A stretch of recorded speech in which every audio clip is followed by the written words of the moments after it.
નમસ્કાર દર્શક મિત્રો, મંતવ્ય ન્યૂઝ સાથે હું છું શિવાંગીની. સ્વાગત છે આપનું બ્રેકફાસ્ટ ન્યૂઝમાં. વાત કરીએ બ્રેકિંગ ન્યૂઝ સામે આવી રહ્યા છે. કોવિશિલ્ડ રસીના જે 2 ડોઝ આપવામાં આવે છે તેનું અંતર ઘટાડવા માટે રજૂઆત કરવામાં આવી છે. 2 એક્સપર્ટ એસોસિએશનનો સરકારને તેમણે પત્ર લખી અને આ અંગેની માંગ કરી છે. 2 ડોઝનું અંતર 8 સપ્તાહ કરવાની માંગ કરી છે.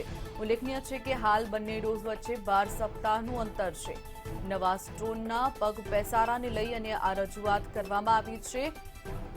દેશમાં વેક્સિનેશન ડ્રાઈવમાં કોવિશિલ્ડ અગ્રેસર રહી છે, ત્યારે નવા વેરિયન્ટથી લોકોને બચાવવા માટે આ ભલામણ 2 એક્સપર્ટ એસોસિએશન દ્વારા કરવામાં આવ્યો છે.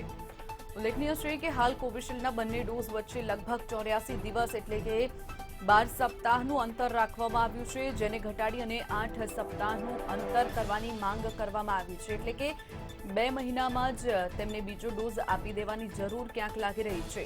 નવા વેરિયન્ટથી લોકોને બચાવવા માટે આ અંગે પત્ર લખી અને સરકારને ભલામણ કરવામાં આવી છે. કોવિશિલ્ડના બંને ડોઝ વચ્ચેનું અંતર ઘટાડવાની રજૂઆત કરવામાં આવી છે. તો અંતર ઘટાડતો પત્ર લખવામાં આવ્યો છે અને સરકારને આ અંગેની લોકોને વધુમાં વધુ કોરોના થતો બચાવી શકાય તે માટે ભલામણ કરવામાં આવી છે.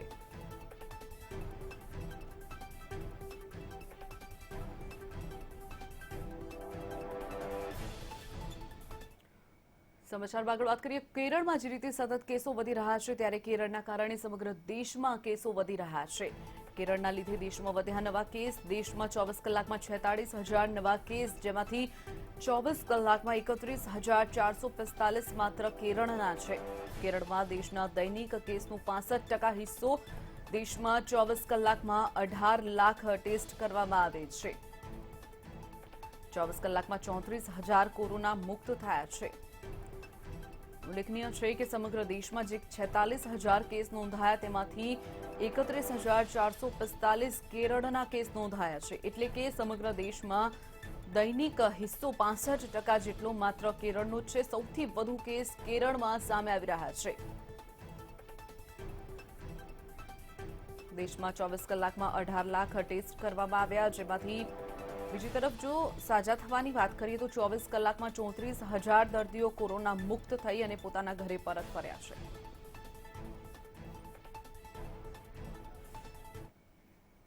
કોરોનાને લઈને દેશની સ્થિતિ પર એક નજર કરીએ. છેલ્લા 24 કલાકમાં કોરોનાના નવા કેસની સંખ્યાની જો વાત કરીએ તો 46,265 નવા કેસ સમગ્ર દેશમાં નોંધાયા છે. તો આ તરફ ડિસ્ચાર્જ થયેલા દર્દીઓની સંખ્યા છેલ્લા 24 કલાકમાં 34,242 નોંધાઈ છે. છેલ્લા 24 કલાકમાં મૃત્યુઆંક 605 નોંધાયો છે. સમગ્ર દેશમાં છેલ્લા 24 કલાકમાં 605 લોકોના મોત કોરોનાને કારણે થયા છે, જ્યારે એક્ટિવ કેસનો આંક 3.27 લાખ પર પહોંચ્યો છે. કોરોનાની કુલ સંખ્યા 3.25 કરોડ સમગ્ર દેશમાં પહોંચી ગઈ છે.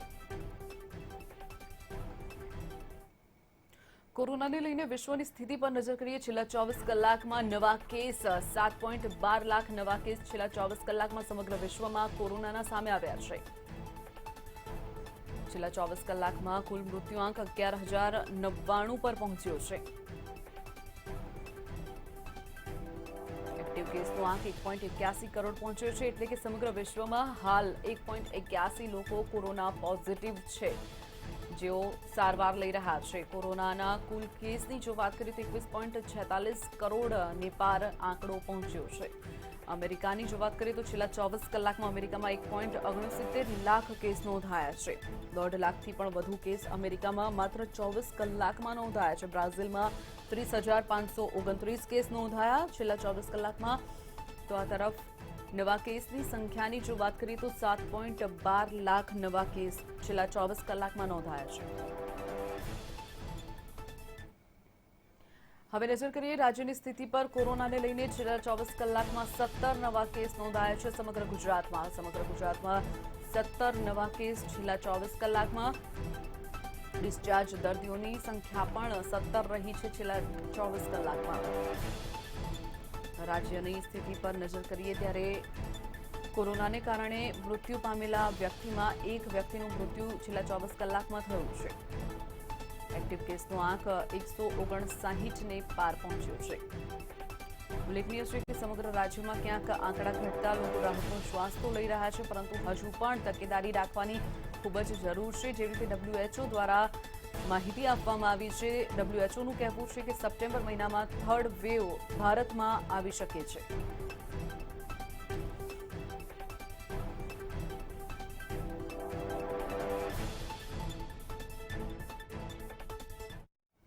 સમાચારમાં આગળ વાત કરીએ. બ્રેકિંગ ન્યૂઝ સામે આવી રહ્યા છે રાજકોટ તરફથી. રાજકોટમાં દૂધનું પરીક્ષણ સવારથી થઈ રહ્યું છે. ગોંડલ રોડ ચોકડીથી આવતા દૂધના વાહનોનું ચેકિંગ હાથ ધરાયું છે. ફૂડ સેફટી ઓન વ્હીલમાં દૂધનું ચેકિંગ હાથ ધરાયું છે. મનપા, આરોગ્ય તંત્ર સહિતની ટીમો દ્વારા આ ચેકિંગ હાથ ધરાયું. દૂધની ચકાસણી માટે શહેરના એન્ટ્રી પોઈન્ટ પર જ ટીમને ગોઠવી દેવામાં આવી છે અને આ તપાસ હાથ ધરાઈ છે. દૂધમાં ફેટનું પ્રમાણ, SNFનું પ્રમાણ અને દૂધમાં પાણી કે યુરિયાની તપાસ પણ કરાઈ રહી છે. પાણીની ભેળસેળ વધારે કરાઈ છે, યુરિયાની ભેળસેળ કરાઈ છે. આ તમામ અંગે તપાસ હાલ ચાલી રહી છે. દૂધને લઈને આવતા વ્હીકલનું ચેકિંગ રાજકોટના ગોંડલમાં હાથ ધરાયું છે. લૂઝ દૂધ તથા પેકિંગ દૂધનું ચેકિંગ હાથ ધરવામાં આવ્યું છે. ઉલ્લેખનીય છે કે થોડા દિવસ અગાઉ જ રાજકોટમાં જે રીતે 10,000 લીટરમાં ભેળસેળ સામે આવી હતી, ત્યારે મનપા આરોગ્ય તંત્ર સફાળું જાગી ઉઠ્યું છે અને આ પગલાં લીધા છે. વાત કરીએ અંગે જ માહિતી માટે ધ્રુવ કુંડેલ ફોનલાઈન પર છે. ધ્રુવ, જે રીતે રાજકોટમાં સવારથી જ દૂધનું પરીક્ષણ કરવામાં આવી રહ્યું છે, શું વધુ માહિતી? કોઈ પણ પ્રકારનું ભેળસેળ સામે આવી છે કે કેમ? જી શિવાંગીની, આજ સવારથી જ કહી શકાય કે દૂધનું પરીક્ષણ અત્યારે શરૂ કરવામાં આવ્યું છે. ખાસ કરીને જો વાત કરીએ તો જે મનપાનું જે આરોગ્ય તંત્ર છે તે આ ફૂડ ચેકિંગ લઈને અત્યારે ખૂબ સક્રિય બન્યું છે. ફૂડ સેફટી ઓન વ્હીલ્સ નામનું એક જે વાહન છે તેમાં હાલ દૂધનું પરીક્ષણ છે તે કરવામાં આવી રહ્યું છે. ખાસ કરીને જે વાત સામે આવી રહી છે કે ગોંડલ ચોકડીથી જે વાહનો આવે છે, જે દૂધ ભરીને જે વાહનો આવે છે, તેમના અત્યારે ક્યાંક ને ક્યાંક તેની ખરાઈ કરવામાં આવે છે. દૂધનું ફેટનું પ્રમાણ, SNFનું પ્રમાણ, દૂધમાં પાણી કે પછી યુરિયાની તપાસ હાલ થઈ રહી છે. ટેમ્પો હોય, છકડો હોય કે પછી ટેન્કરો હોય સહિતના જે વાહનો છે તેનું ચેકિંગ ધરાવી રહ્યું છે. ત્યારે લૂઝ અને પેકિંગ દૂધનું પણ આ ચેકિંગ છે તે કરાવી રહ્યું છે. ત્યારે ખાસ કરીને જો વાત કરીએ તો દૂધમાં જે ભેળસેળની જે બાબતો છે તે વધુ ન વધે તેના માટે હાલ આરોગ્ય તંત્ર છે તે સક્રિય બન્યું છે. આ ગાંધીનગર ખાતેથી જે આ મશીન આવેલું છે તે મશીનમાં ક્યાંક ને ક્યાંક દૂધનું ચેકિંગ થઈ રહ્યું છે. હવે પછી કહી શકાય કે આજના દિવસમાં કેટલું ચેકિંગ થયું, કેટલા દૂધમાં ભેળસેળ મળ્યું, તમામે તમામ વિગતો જે આજના દિવસમાં ક્યાંક ને ક્યાંક પ્રેસ કરી આરોગ્ય વિભાગ જાણ કરશે. જી ચોક્કસથી ધ્રુવ, માહિતી બદલ આપનો આભાર.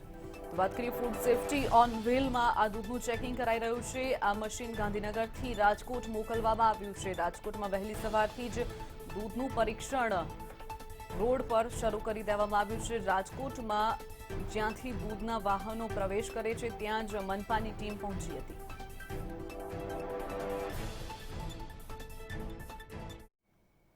હવે વાત કરીએ મેગા ઓપરેશનની.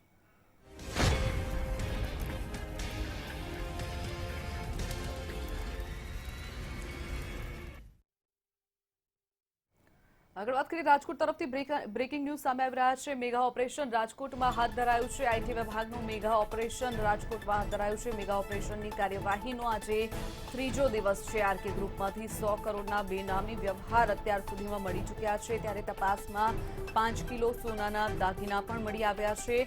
આરકે ગ્રુપ સહિત અન્ય ગ્રુપ કરતી કાચી ચિઠ્ઠીથી વ્યવહારો પણ સામે આવ્યા છે.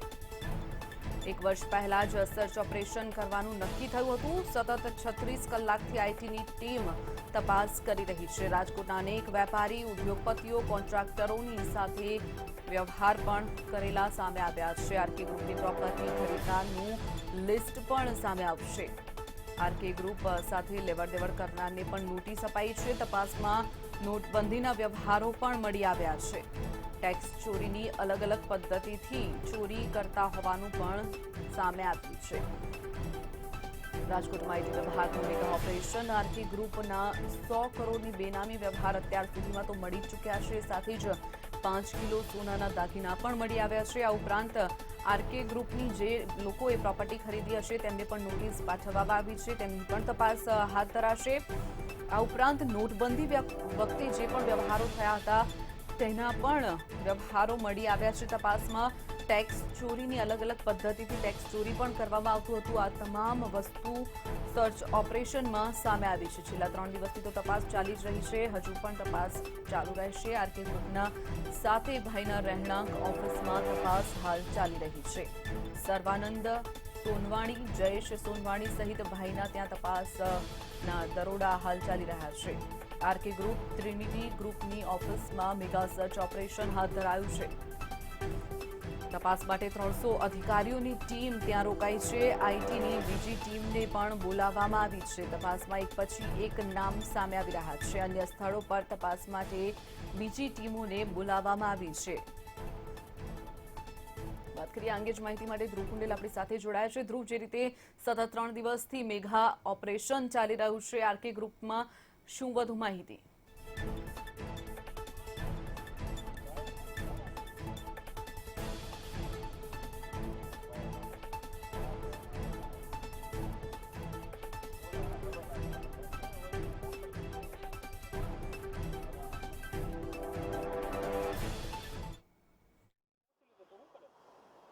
જી ચોક્કસથી સીધા જ આપને દ્રશ્ય દેખાડીશ. અત્યારે આરકે જે રિયાલિટીના ત્યાં ક્યાંક ને ક્યાંક હાલ પણ હજુ પણ આજે જ્યારે દરોડાનો જ્યારે ત્રીજો દિવસ છે ત્યારે કહી શકાય કે 300થી વધુ જે અધિકારીઓ છે તે અલગ અલગ સ્થળો ઉપર અત્યારે તપાસની કામગીરી છે તે કરી રહ્યા છે. તપાસમાં 5 કિલો સોનાના દાગીના પણ મળી આવ્યા છે.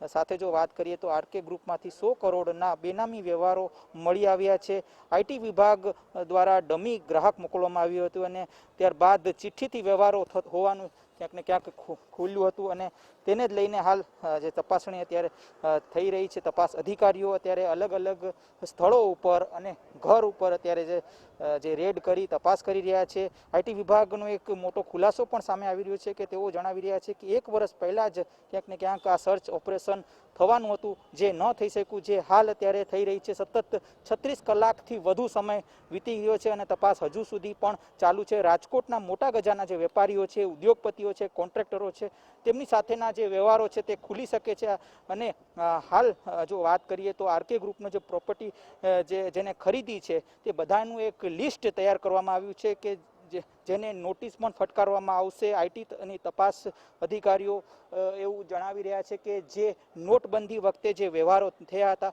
તેની પણ વિગતો હાલ સામે આવી રહી છે. ટેક્સ ચોરીની અલગ અલગ જે પદ્ધતિ છે તે ક્યાંક ને ક્યાંક હાલ કરવામાં આવી રહી છે. આ પ્રકારનું જે અત્યારે હાલ સામે આવી રહ્યું છે. આરકે ગ્રુપના સર્વાનંદ સોનવાણી હોય કે પછી જયેશ સોનવાણી, કમલ સોનવાણી, બ્રિજરાજ સોનવાણી સહિતના સાતે ભાઈઓના રહેણાંક ઓફિસો તથા જે ઘરો છે ત્યાં અત્યારે જે આઈટીની જે તપાસ છે તે યથાવત છે. આરકે ગ્રુપ સહિત ટ્રિનિટી ગ્રુપ હોય, જાગનત માર્બલ હોય, સિમરન ઇલેક્ટ્રોનિક્સના ઓફિસોમાં પણ અત્યારે સર્ચ ઓપરેશન છે ચાલુ છે. પ્રફુલ ગંગદેવ, હરિસિંહ સુચરિયાના જે રહેણાંક સ્થળો પર પણ અત્યારે દરોડા યથાવત છે. સ્પષ્ટપણે જોવા જાય તો જે રીતે જે આજે ત્રીજો દિવસ છે તેને લઈને હાલ અનેક જે ચર્ચાઓ અત્યારે સેવાઈ રહી છે. હજુ પણ કેટલા દિવસ થઈ શકે છે એ અત્યારે કહી શકાય કે સામે આવી રહી છે. એક ચર્ચાનો વિષય રાજકોટમાં બન્યો છે કે આઈટીનું જે મેગા સર્ચ ઓપરેશન ચાલુ છે જેને લઈને હાલ અનેક બિલ્ડરોમાં અત્યારે ફફડાટ દેખાઈ રહ્યું છે. ત્યારે હવે પછી આ ઓપરેશન કેટલા દિવસ ચાલુ રહેશે તેના ઉપર સૌ કોઈની નજર છે. જી ચોક્કસથી ધ્રુવ, માહિતી બદલ આપનો આભાર. વાત કરીએ રાજકોટમાં આઈટી વિભાગનું મેગા ઓપરેશન હાથ ધરાયું છે. સતત 36 કલાકથી અહીંયા આઈટી ટીમ તપાસ કરી રહી છે.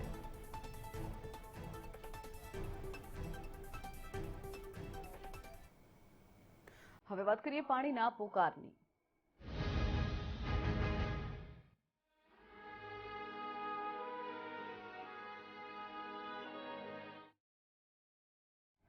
સમાચારમાં આગળ વાત કરીએ. વરસાદ ખેંચાતા પાણીની પોકાર ઊભી થઈ છે. વાત કરીએ છેલ્લા કેટલાય સમયથી વરસાદ નથી વરસી રહ્યો ત્યારે રાજ્યમાં સરેરાશ વરસાદ માત્ર 41.75% જ વરસ્યો છે. રાજ્યમાં 25 ઓગસ્ટની સ્થિતિએ 65% વરસાદ ઓછો પડ્યો છે. રાજ્યના 98 જળાશયોમાં માત્ર 25% જ જળ સંગ્રહ બચ્યો છે. રાજ્યના 114 તાલુકામાં 10 ઇંચ કરતાં પણ ઓછો વરસાદ વરસ્યો છે. 22 તાલુકામાં માત્ર 5 ઇંચ જ વરસાદ વરસ્યો છે. ઉત્તર ગુજરાતમાં સૌથી ઓછો જળ સંગ્રહ હોવાનું સામે આવ્યું છે. દક્ષિણ ઝોનમાં સૌથી વધુ જળ સંગ્રહ છે. વરસાદ ખેંચાતા રાજ્યમાં દુષ્કાળની દહેશત વ્યાપી છે. પાણીની સમસ્યા નહીં સર્જાય તેવું પણ સરકારે વચન એક તરફ તો આપ્યું છે, પરંતુ બીજી તરફ ક્યાંક ખેડૂતોની કપરી પરિસ્થિતિ જોઈને લાગી રહ્યું છે કે દુષ્કાળ તો સર્જાયો છે। તો બીજી તરફ સરકારે ખેડૂતોને પાણી આપવા માટે પણ હાલ મનાઈ કરી દીધી છે કે અત્યારે જેટલો જથ્થો પાણીનો બચ્યો છે તે માત્ર ને માત્ર આવનારા દિવસોમાં પીવાના પાણી માટે તેનો ઉપયોગ કરવામાં આવશે। તેનાથી વધારે પાણી સરકાર પાસે પણ નથી કે તેઓ ખેડૂતોને આપી શકે।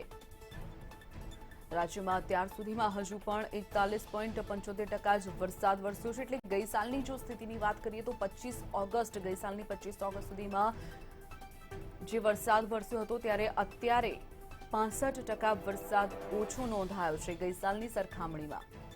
રાજ્યમાં 98 જળાશયો માત્ર 25% જ જળ સંગ્રહ સામે આવ્યું છે।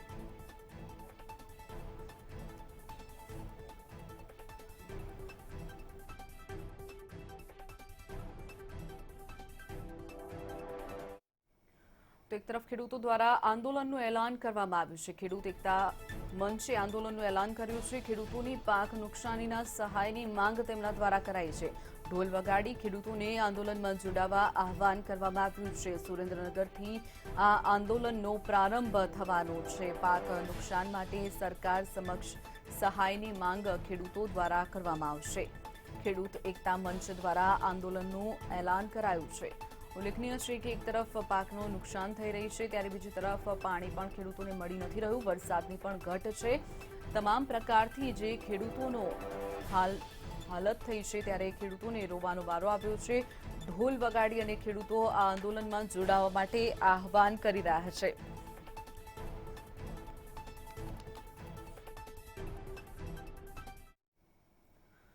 વાત કરીએ ગુજરાતમાં પેટ્રોલ ડીલર્સ એસોસિએશન દ્વારા નો પરચેઝિંગ આંદોલન હજુ પણ યથાવત છે ત્યારે દર ગુરુવારે ડીલરો પેટ્રોલ ડીઝલની ખરીદી કરતા નથી। સાથે જ બપોરે 1 થી 2 વાગ્યા સુધી સીએનજીનું વેચાણ પણ બંધ રાખે છે। મહત્વનું છે કે માર્જિન કમિશનમાં વધારાની માંગ સાથે 12 ઓગસ્ટથી ડીલર્સોએ આંદોલન શરૂ કર્યું છે, પરંતુ હજુ સુધી પેટ્રોલિયમ કંપની દ્વારા કોઈ પ્રતિસાદ અપાયો નથી।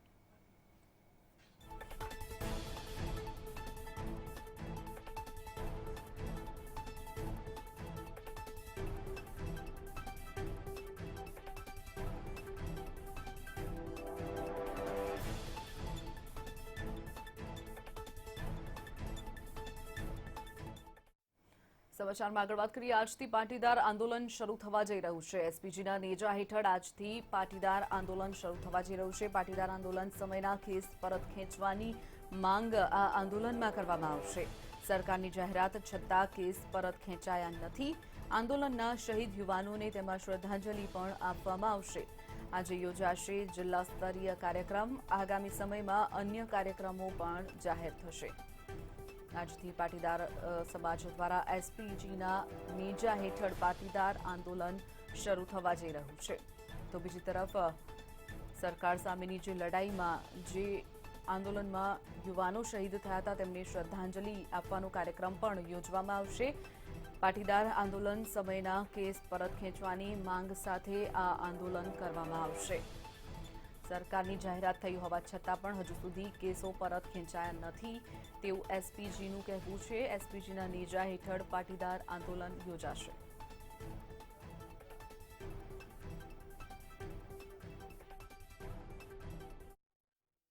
હવે વાત કરીએ ઉત્સવના ઉજાસની।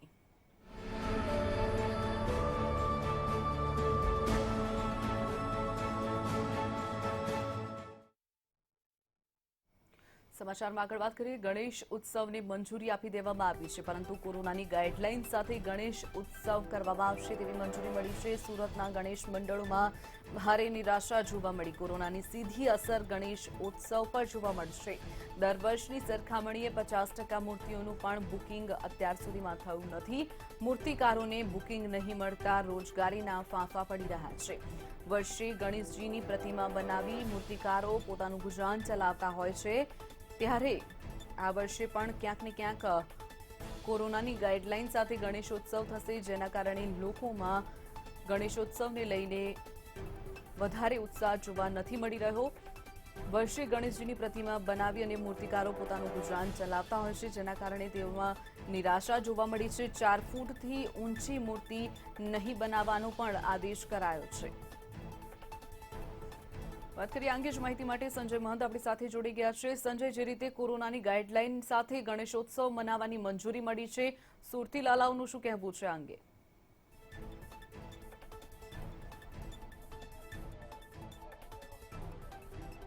જો ગયા વર્ષની વાત કરીએ તો ગયા વર્ષની સરખામણીએ આ વર્ષે તો મંજૂરી મળી જ છે ગણેશોત્સવની, પરંતુ કોરોનાની ગાઈડલાઈનનું પાલન કરવાનું છે અને આ ગાઈડલાઈનનું પાલન કરવું અઘરું છે એવું કહીએ તો અતિશયોક્તિ નથી. સુરતમાં ગણેશોત્સવ માટે સામાન્ય દિવસોમાં 6000 કરતાં વધુ ગણેશ મંડળો મૂર્તિની સ્થાપના કરતા હોય છે, પરંતુ આ વખતે માંડ 50% ગણેશ મંડળો પોતે તૈયારી બતાવી છે અને ખાસ કરીને પીઓપી અને માટીની મૂર્તિનો જે વિવાદ ઘણા વર્ષોથી સુરતમાં ચાલી રહ્યો છે, પર્યાવરણને નુકસાન થતું હોવાને લીધે માત્ર માટીની મૂર્તિને જ નદીમાં વિસર્જિત કરવાનો પરમિશન મળતી હોય છે ને એટલા માટે જ આ પ્રકારના દ્રશ્યો જોવા મળી રહ્યા છે કે હવે માટીની મૂર્તિ બનાવવામાં આવી રહી છે, પરંતુ 4 ફૂટથી ઊંચી મૂર્તિ નથી બનાવવાની અને એટલા માટે મૂર્તિકારોની ખાસ કરીને મૂંઝવણ વધી છે. તેઓ મૂર્તિ તો પરંતુ મૂર્તિનું બુકિંગ થયું નથી હજી સુધી. ગણેશોત્સવ નજીક આવી રહ્યો છે. આવી પરિસ્થિતિમાં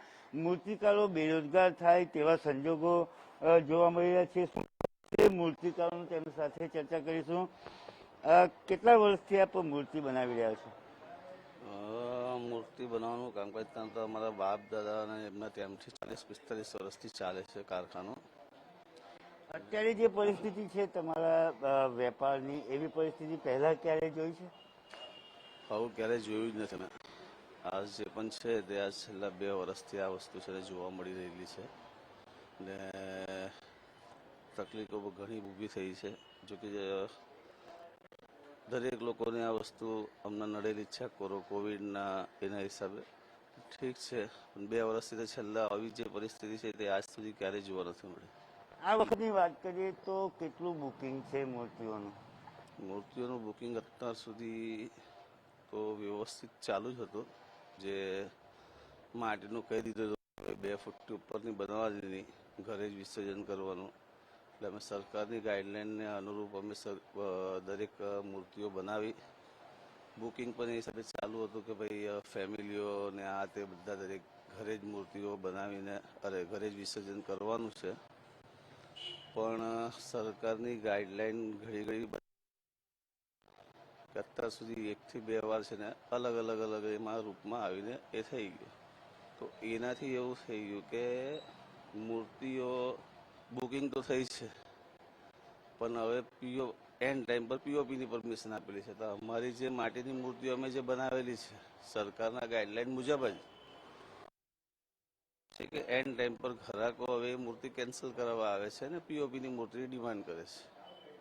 રોજગાર ઉપર શું અસર થઈ રહી છે? કારણ કે આપનો પરિવાર અને સાથે અન્ય મૂર્તિકારોનો પરિવાર પણ જોડાયેલો છે, તેમની રોજીરોટી પર શું અસર છે? રોજીરોટીની અસરમાં તો એવું છે કે હવે બધું છે ને ટૂંકમાં છે ને જે હતું તે બધું ખાલી થઈ ગયેલું છે, પરવાડી ગયેલા છે લોકો.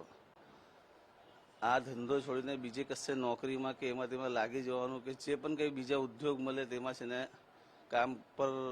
કામ ટ્રાન્સફર થઈ જવાનું છે કે આ વિષય આ ધંધો છોડી દે એમાં ટ્રાન્સફર થઈ જવું. એ લોકો કેટલા લોકો એવું કરી પણ નાખેલું છે, એવું ડિસિઝન લેવા પર મજબૂર લોકો થઈ ગયેલા છે. લોકોની મજબૂરી વધી રહી છે. પહેલા તો સરકારની જે ગાઈડલાઈન આવે છે એ સમયાંતરે બદલાતી રહે છે. પહેલા માટીની મૂર્તિની વાત હતી, હવે પીઓપીને પણ મંજૂરી મળી છે. એટલે મૂર્તિકારોની મૂંઝવણ છે, તકલીફ છે, સતત વધી રહી છે. કારણ કે આ મૂર્તિ બનાવીને તેમના પરિવારનું, તેમની સાથે જોડાયેલા અન્ય કર્મચારીઓ ગુજરાન ચાલતું હોય છે, પરંતુ આ વખતે 50% ધંધો પણ નથી જોવા મળ્યો. એટલે મૂર્તિકારોની મૂંઝવણ વધી છે, તેઓની તકલીફ વધતા હવે તેઓ અન્ય ધંધા તરફ વળે તેવા સંજોગો જોવા મળી રહ્યા છે. જી ચોક્કસથી સંજય, માહિતી બદલ આપનો આભાર. તો વાત કરીએ સુરતમાં કોરોનાની ગાઈડલાઈન સાથે ગણેશોત્સવની મંજૂરી મળી છે, જેમાં મૂર્તિકારોમાં નિરાશા જોવા મળી છે.